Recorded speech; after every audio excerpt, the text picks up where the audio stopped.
বর্তমান যে কাঁচাপার যে দাম তাতে খুবই কষ্টকর। রিক্সা চালা, কাঁচা বাজার করা, সংসার চালানো খুবই কষ্টকর ব্যাপার।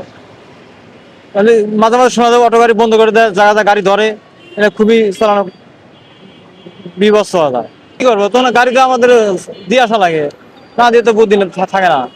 যখন আমাদের গাড়ি ধরে ওই রং সাইডে যায়, যেদিকে যাইতে মানা না করে সেদিকে ঢুকায়, তখন গাড়ি ধরে। মেইন রোড ঠিক না, তখন সব চালাইতেছে ওঠে, এই জন্য সবাই আমরা চালাই।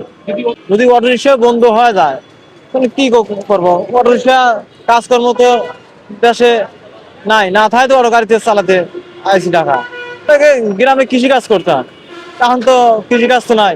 বর্তমান দেশের যে পরিস্থিতি ভাই, তাতে যে একজন রিক্সা ড্রাইভারের সাংসারিক চালানো, মা বা বউ বাচ্চা নিয়ে চালানো খুবই কষ্টকর। কারণ যে একটা মহাজনের গাড়ি জমা দেওয়া লাগে 500 টাকা, মেসে ভাত খাইতে গেলে 3 বেলা দেওয়া লাগে 200 টাকা। তাহলে একজন রিক্সা ড্রাইভার কত টাকা জমা রাখতে পারে? আর কিভাবে সে পরিবার চালা? বাসা ভাড়া, খাওয়া দাওয়া, কাঁচা বাজার, নিত্য প্রয়োজনের দাম, এগুলো তো একজন ড্রাইভারের পক্ষে সম্ভব না। গরুর মাংস তো 700-800 টাকা কিনি, একদিন কিনলে তো আর পরের দিন তো খাইতে পারবো না, চলবে আমার কি হবে?